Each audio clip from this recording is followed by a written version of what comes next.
आप अनुमान लगाइए, गुरु महाराज जब उधर से चले थे तो एक प्रेमी ने रास्ते में उनको रोका। देखिए सुनने वाली बात, गुरु महाराज जब आ रहे थे डल झील से, रास्ते में एक त्रिकालदर्शी ने रोककर उनसे ये कहा, महाराज आप भविष्य में बहुत बड़ा काम करने वाले हो और उस समय आपको बहुत बड़े धन की आवश्यकता होगी। हमारे हाथ के अंदर पारस विद्या है, हम आपके हाथ के अंदर पारस विद्या पैदा कर देते हैं। जिस धातु को हाथ से पकड़ोगे वो सोना हो जाएगी, क्योंकि आपको धन की आवश्यकता पड़ेगी। उसने उन्हें रोका वहां और उनको पारस हस्ती बना दिया। हाथ में पकड़कर उस विद्या का उपयोग करेंगे और सोना बन जाए, पारस हस्ती कर दिया। गुरु महाराज ने भी विचार किया, मेरे पास ये विद्या है, संसार में इस विद्या से हम जो काम करेंगे वो धन की आवश्यकता तो होती है हर काम के लिए, तो वो हो जाएगा। देखिए सत का और लक्ष्मी का बिल्कुल विरोध है। अभी बाबा ने कहा सत मत छोड़े सूरमा, सत छोड़े सत जाए, सत की बांधी लक्ष्मी फिर मिलेगी यार। अरे सत का साथ करोगे तो लक्ष्मी दासी मिलेगी कि सेवा करती फिरेगी? मिलेगी की बात करते हो, सेवा के लिए आएगी वो। देखिए क्या हुआ, वहां से जब गुरु महाराज के संपर्क में आए और गुरु महाराज को आकर उन्होंने देखा, बरसात के दिन थे, बारिश हो रही थी, टूटा छप्पर जैसे ये ऐसे टूटा हुआ झोपड़ी थी जिसके अंदर गाय थी और गाय के ऊपर बारिश हो रही थी, पानी टपक रहा था। तो एक बोरी त्रिपाल लाकर वो ऐसे खड़े हो गए, गैया मैया के ऊपर पानी गिर रहा है, पानी बरसता रहा, वो ऐसे खड़े रहे, मेरी गाय भीगने से बच जाए। और गुरु महाराज अंदर से ताकते रहे, जब देखें तब देखें वो गाय के ऊपर बोरी ताने खड़े थे। मन इतना खराब, इतने पहुंचे हुए महापुरुष पूर्ण संत हैं और फिर भी इतनी दयनीय दशा से जीवन जी रहे हैं। हमें देखो, हम इनके सेवादार, और सेवादार के हाथ में पारस विद्या, जिसको पकड़े वो धातु सोना हो जाए, और उसके गुरु को इतनी तकलीफ। सुबह होते हुजूर महाराज के चरणों में सर रखकर कहेंगे, हुजूर अब थोड़ा सा सेवा का अवसर दे दीजिए। देखिए क्या कहा, थोड़ा सा सेवा का अवसर दे दीजिए। और रात भर नींद नहीं आई, और सुबह होते दादा गुरु महाराज को ले जाते थे बहुत दूर तक टहलाने। वो चल रहे हैं आगे आगे और गुरु महाराज पीछे पीछे, और दूर तक ले गए, कुछ नहीं कहा और चुपचाप जा रहे हैं। और लौट कर आए, आधी दूरी पर आए और बोले, फलाने दास तेरे मन में कुछ चल रहा है, क्या बात है, बताता क्यों नहीं? अब हिम्मत तो नहीं होती थी कहने की, जबकि बहुत ही सरल व्यवहार करते थे दादा गुरु। ऐसे ही गुरु महाराज बहुत ही सरल व्यवहार करते थे। कभी संपर्क में आके देखो, इतना सरल व्यवहार करते थे। इतना सरल व्यवहार करने के बाद भी हिम्मत नहीं होती थी बात करने की। तो वो हाथ जोड़कर बोले, गुरु महाराज आप रात भर सोए नहीं। बोले तू कहाँ सोया है, तू भी तो नहीं सोया। बोले हाँ हुजूर महाराज, आप तो गैया मैया के ऊपर वो बोरी ताने रहे और हम रात भर ऐसे ही टकी लगाए आपको देखते रहे।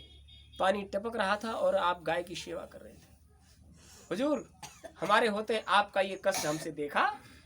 इसे क्या कहते हैं? इसे कहते हैं सत, प्रेम, तड़प। हमसे नहीं देखा जाता। बोले तो क्या है, नई झोपड़ी बना लेना। बोला हुजूर झोपड़ी नहीं, हम जब आपके पास संपर्क में आने को थे तो रास्ते में हमें एक त्रिकालदर्शी मिला, उसको पारस विद्या आती थी, उसने हमको पारस हस्ती बना दिया। हाथ में जिस धातु को पकड़ेंगे सोना हो जाएगी।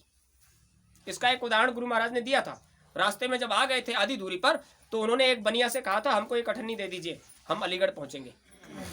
उसने कहा था ऐसे नहीं देने वाले हम। ऐसे कैसे दे दें, अठन्नी का बहुत मोल था उस समय।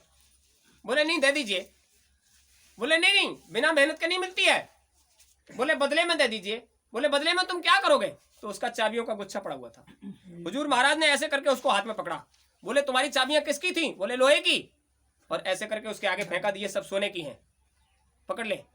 जब उसने कसौटी पर कसकर देखा, वो सुनार था, कसौटी पर कसकर देखा 24 कैरेट सोना, खरा सोना था। पैर पकड़ कर कहा, हुजूर आप यहीं रहिए, जो सेवा बताओगे वो करेंगे। अभी एक अठन्नी नहीं दे रहा था, आपको जितना धन चाहिए हम देंगे, जो सेवा बताओ वो हम करेंगे। गुरु महाराज ने कहा एक अठन्नी चाहिए। हम व्यापार नहीं करते, विद्या का व्यापार नहीं करते, हमको एक अठन्नी चाहिए, आप हमको अठन्नी दे दीजिए। उसने अठन्नी निकालकर हाथ पर रखा और बोला, हुजूर इससे क्या हो जाएगा, आप हमारे पास रहिए, जितना धन बताओगे उतना देंगे। बोले नहीं, अलीगढ़ तक जाने के लिए इतना ही बहुत है, केवल किराए के लिए चाहिए। इसे कहते हैं महात्मा। लक्ष्मी सेवा करेगी, वो सोने का गुच्छा देखकर वो लालायित हो गया, आप जो बताओ वो सेवा करेंगे। उन्होंने कहा नहीं, हम तो गुरु महाराज के पास जा रहे हैं, किराए के लिए अठन्नी चाहिए। देखिए उनके हाथ में पारस विद्या थी और उन्होंने उसका इस्तेमाल जीवन में नहीं किया था, केवल किराए के लिए एक अठन्नी लेके आए। वो तो बहुत पैसे की हो गई होगी, चाबियों का गुच्छा। जब गुरु महाराज से कहा हुजूर इस दास के हाथ में पारस विद्या है, जिस धातु को पकड़ेंगे सोना हो जाएगी, बहुत अच्छे से बढ़िया कुटिया बनाइए, गायों के लिए बढ़िया व्यवस्था करो, ये करो वो करो। तो उन्होंने कहा बेटा तुम संत मत से जुड़ने आए हो और ये बिना मेहनत का धन ये संत मत में नहीं चलता।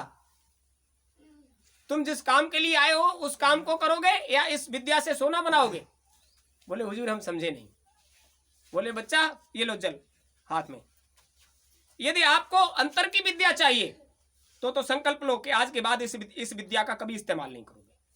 बोलिए जिसने कड़ी मेहनत के साथ इस विद्या को धारण किया हो कि जिस धातु को पकड़े वो सोना हो जाए, संकल्प लो कि आज के बाद जीवन में इसका कभी इस्तेमाल नहीं करोगे और मैं तुम्हें अंतर की वो विद्या दूंगा कि जिसके आगे ये सारी विद्याएं बिल्कुल निरस्त, बिल्कुल फेल है। विचार किया, ये तो जब गुरु महाराज सत्संग सुनाते हैं इधर का कहते हैं, इधर से तो कुछ जाने ही वाला नहीं है, तो इसका करेंगे भी क्या? अंतर में जो हमें चाहिए वो मिल जाए, इससे बड़ी बात क्या है। तुरंत जल लेकर हाथ में संकल्प लिया कि आज के बाद इस विद्या का कभी इस्तेमाल नहीं करेंगे। संकल्प लेकर छोड़ दिया। दादा गुरु ने सर पर हाथ रखकर कहा जा बेटा, अंतर की वो विद्या तुझे मिलेगी जो इस संसार में राजे महाराजे रजवाड़ों को ठोकर मारकर नहीं पा सके, वो आज इस विद्या के दान करते ही तू पा गया। दे दी और क्या बोले, आज के बाद इस विद्या का कभी इस्तेमाल मत करना। मेरा आशीर्वाद है बेटा, तू जिधर से निकलेगा उधर से लक्ष्मी बरसेगी। मैंने अपनी आंखों से रुपया जैसे मघा का मेघ बरसता है, ऐसे मैंने रुपया लक्ष्मी को बरसते देखा। झाड़ू से ऐसे इकट्ठा करके चादरों के पल्लों में बांधकर उठवा उठवा कर पलटते देखा। ये गुरु महाराज को दादा गुरु का आशीर्वाद था। लक्ष्मी क्या करेगी इसमें? वो क्या करेगी? वो तो नाचती फिरेगी आगे पीछे। आप पहले अपने आप में आ जाइए, अपने आप को गुरु महाराज में खो दीजिए, क्योंकि आपा मैट जीवित मरे तो पावे करतार। ये संसार की चीजों पर आप लालायित मोहित होते हो, वही चीज निकलती है मन से जो मन में भरी होती है। निश्चित हो जाइए, गुरु महाराज की जब दया उतरती है तो वो सवालें नहीं संभलती। कहते हैं छप्पर फाड़ के देते हैं, तो छप्पर नहीं लेंटर तोड़ के देते हैं। जब वो देते हैं तब तो वो तो जब देने पे आएंगे तब सब कुछ दे देंगे, लेकिन पहले परमार्थ में अपने आप को निर्मल कर लीजिए, क्योंकि जब तक अंतर निर्मल नहीं होता उनकी असली दया का लाभ नहीं मिलता। लाभ लेने के लिए आप लोग अपनी झोली को बड़ा करिए, जब उनका लाभ गिरेगा तो झोली में नहीं समाएगा, इसलिए पहले झोली बड़ा करो। दादा गुरु ने सदरी क्यों पहनी? क्योंकि उनकी झोली छोटी थी, वो दया उसमें समाती नहीं, इसलिए झोली छोटी, झोली बड़ी करो। अगला कार्यक्रम जो गुरुवार का होगा, सुन लीजिए सूचना। ये देवियां जो घी की सेवा लाती हैं, आपको बर्तन मिलेगा वहीं, जैसे आज तो यहाँ ये रख दिया गया है, और भी बर्तन आ जाएगा। हवन का जो सौदा सट्टा आप लाते हो वो पहले ले आया करो, क्योंकि उसी हिसाब से उसको ज़्यादा नहीं रखा जाता। चूँकि भंडार भरा होता है, वहाँ कमी नहीं होती, तो उस हिसाब से व्यवस्था की जाती है। जो भी सेवाएं हैं अगले गुरुवार तक आप पहुँचा दीजिए। आप लोग करने कराने में ढीले पड़ जाते हो, मालिक के दरबार में तो किसी चीज़ की कमी नहीं होती। अभी एक प्रेमी चर्चा कर रहे थे, तो हमने कहा भाई वहाँ तो आप मुँह से कहो वो व्यवस्था हो जाती है, क्योंकि व्यवस्था मालिक की है, उसमें हमारा क्या है? करना कराना आपका है। आप लोग प्रसाद में क्या बनाना चाहते हो आप मशवरा करके बृहस्पतिवार को बता देना, अगले बृहस्पतिवार को। अरे मेहनत कर सकते हो, रात भर जाग सकते हो। एक प्रेमी कह रहे थे कि हलवा सलुआ से पेट नहीं भरता। अरे पेट भरोगे, पूड़ी बनाओ, बढ़िया से बनाओ। ले करना पड़ेगा आपको मेहनत करनी पड़ेगी। शाम को आ जाइए, रात को सेवा करिए, जो बनाना चाहो वो बनाइए। हम तो कहते हैं मालपुआ बनाइए, अरे तुमको क्या चाहिए वो बनाइए। बृहस्पतिवार को ही शुरू हो जाएगी अगले कार्यक्रम पर, सत्संग के तुरंत बाद नाम धुन शुरू हो जाएगी, 24 घंटे चलेगी। शुक्रवार को शाम को आरती बंदन होकर नाम धुन समापन हो जाएगी। अगला कार्यक्रम अगली बृहस्पति। हाँ, शनिवार को सुबह 2 दिन के अंदर सारी व्यवस्था हो जाएगी। इधर 5 कुंड यज्ञ होगा, वो दूर दूर रहने के लिए ये व्यवस्था इसलिए होगी कि आप आराम से बिखरे होकर बैठो और बढ़िया से हवन वगैरह खूब अच्छे से करो। शनिवार को सुबह 7:30 बजे पूजा शुरू हो जाएगी। आप जल्दी पहुंचकर पूजा में सम्मिलित हो जाएं। सबकी पूजा होती है 8 बजे, 8:30 बजे तक पूजा करके आप हवन शुरू हो जाएगा। 10 बजे तक हवन समापन हो जाएगा। जो भी आता है उससे कहिए कि 7:30 और 8 के बीच में पहुंच जाए, ताकि तुम दरबार में पूजा कर सको और हवन में सम्मिलित होने के लायक हो सको। मतलब उसके लिए पहले उसके लायक भी तो हो जाओ। तो जो भी आप घी भी लेकर आते हो वहां बर्तन मिलेगा, उसमें डाल दीजिए। सामग्री का अलग मिलेगा, उसमें डाल दीजिए। सेवाएं बृहस्पतिवार तक पहुंचा दीजिए, जैसे भी हो, जैसी समझ में आ जाए। और जो भी करना चाहो वो मशवरा करके बृहस्पतिवार को बता दीजिए। मालिक के दरबार में किसी चीज की कमी नहीं है, लेकिन आप में करने का हौसला चाहिए। जो भी खाओ बनाओ, सब चीज मिलेगी आपको। जो खाओ सो बनाओ, मालिक का भोग लगाओ, पा जाओ। व्यवस्था यहाँ सब मिलेगी, लेकिन करना आपको ही। यहाँ किसी चीज की कमी नहीं, मालिक का दरबार है, वहां कमी तो होती नहीं है। तो ये अलग बात रही। लेकिन आप लोग एक चीज का ध्यान रखिए, खूब खाओ, रोज खाओ, 10 बार खाओ, लेकिन शनिवार को आप लोग बिना भोजन किए आएंगे। आप समझ गए? आप शनिवार को शरद पूर्णिमा का पावन पर्व है, आप भोजन करके नहीं आएंगे। सुबह 7:30 बजे से 8 बजे तक आपकी उपस्थिति वांछनीय है।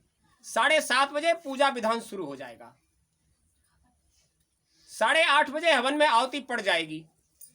10 बजे तक हवन समापन हो जाएगा। 5 कुंडी यज्ञ होगा, व्यवस्था 2 दिन पहले से होगी। यानी इधर सत्संग और सत्संग के बाद नामधन शुरू हो जाएगी और उधर की व्यवस्था शुरू हो जाएगी। खूब कान खोलकर सुन लीजिए। अगले कार्यक्रम पर बृहस्पतिवार को जब आओगे तो तुम्हारे आगे के, पीछे के, ऊपर के, नीचे के देवी देवता और घर के परिवार के जो भी होते हैं उन सबसे कहो भैया वहां सत्संग हो रहा है, प्रसाद मिलेगा, हवन होगा, सबको लेकर आइए, उनको भाग भोग दिलवाइए।